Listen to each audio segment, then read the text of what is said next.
E o Mikael, atacante do Inter, está na mira do São Paulo? Quero falar com vocês aqui sobre esse interesse do São Paulo e tudo sobre a vitória do Tricolor no Campeonato Brasileiro. Eu sou o Léo Lemos. Quer ficar bem informado? Fique aqui comigo, que vou te falar tudo sobre o dia a dia do nosso Tricolor. Antes de mais nada, se você ainda não é inscrito, já se inscreve aí, ativa as notificações para poder dar aquela fortalecida em nosso canal. E eu quero iniciar o vídeo aqui falando com vocês sobre a vitória do Sub-20 do Tricolor.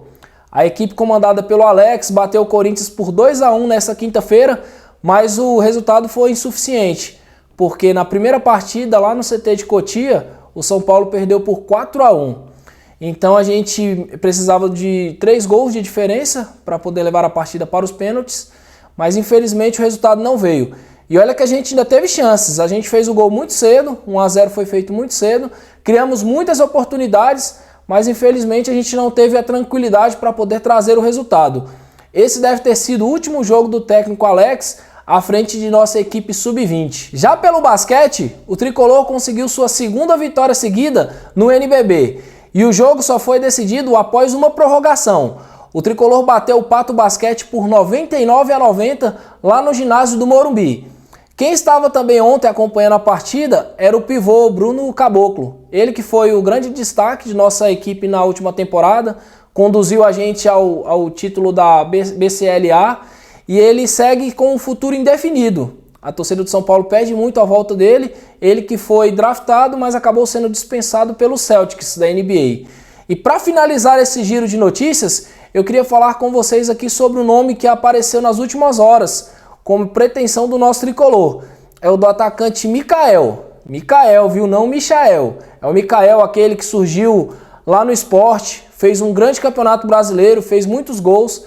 Na época, alguns times brasileiros tiveram interesse, mas ele foi negociado com a Salernitana lá da Itália.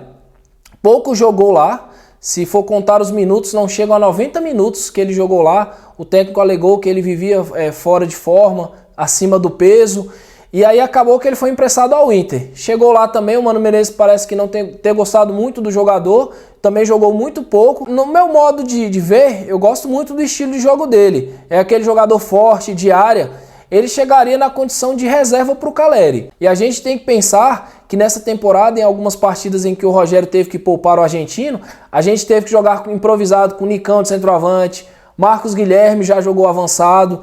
Então, a gente pensar que na próxima temporada novamente vamos jogar entre 70 a 75 partidas, é sempre bom ter uma opção de reposição no banco de reservas.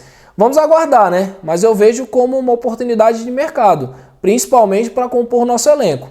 É o nome que eu queria? Lógico que não. Eu queria um Pedro do Flamengo, eu queria um Germancano do Fluminense, mas a gente sabe a realidade do nosso clube, né? A gente sabe a realidade financeira, então eu acho que o Mikael, ele seria um bom nome, que poderia agregar muito ao grupo. E agora vamos falar sobre mais uma vitória do Tricolor nesse Campeonato Brasileiro. Essa foi a terceira vitória seguida e esse é o 13º ponto conquistado pelo São Paulo em 18 pontos disputados. Isso mesmo, São Paulo depois que voltou da Copa Sul-Americana, a gente conseguiu 13 pontos em 18. Essa que era uma das minhas maiores preocupações de como essa equipe iria reagir. A gente tem muitos jogadores jovens que poderiam sentir demais aquela perda da final, mas mesmo sem apresentar um grande futebol, se bem que assim o São Paulo durante a temporada, poucas partidas, fez mesmo aquele jogo para encher os olhos, a gente está conseguindo os resultados, que nesse momento é o mais importante.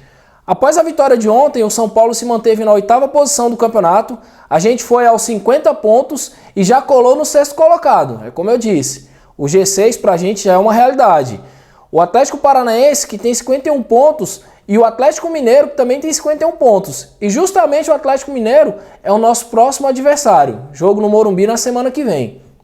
Esse jogo vai valer pra gente a 7ª posição na tabela e quem sabe a gente já não possa assumir até a 6ª posição em um tropeço ali do Atlético Paranaense. O Tricolor começou até bem a partida. A gente tinha volume de jogo, controlava, tinha posse de bola. A gente chegava muito bem pelos lados, principalmente ali pelo lado esquerdo, nos apoios ali do Patrick, do Reinaldo.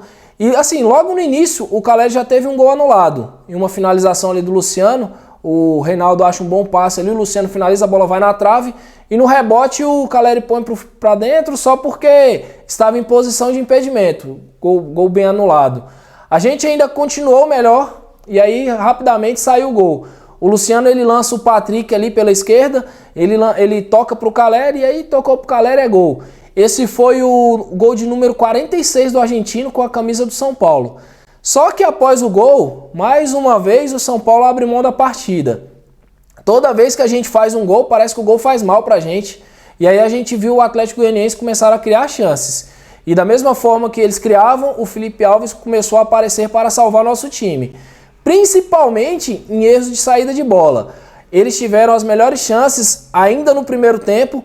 Teve aquele lance lá em que o jogador deles corta para dentro, finaliza, ele faz a defesa, a bola sobra para o centroavante, o Thuram cabeceia e ele faz uma defesaça. Essas duas defesas aí no mesmo lance. Já para o segundo tempo, o São Paulo ainda conseguiu piorar. Depois do gol a gente não criou nada e ainda no segundo tempo aí que a gente dava muito espaço para a equipe do Atlético Goianiense. Era um time muito preguiçoso, sem nenhuma marcação.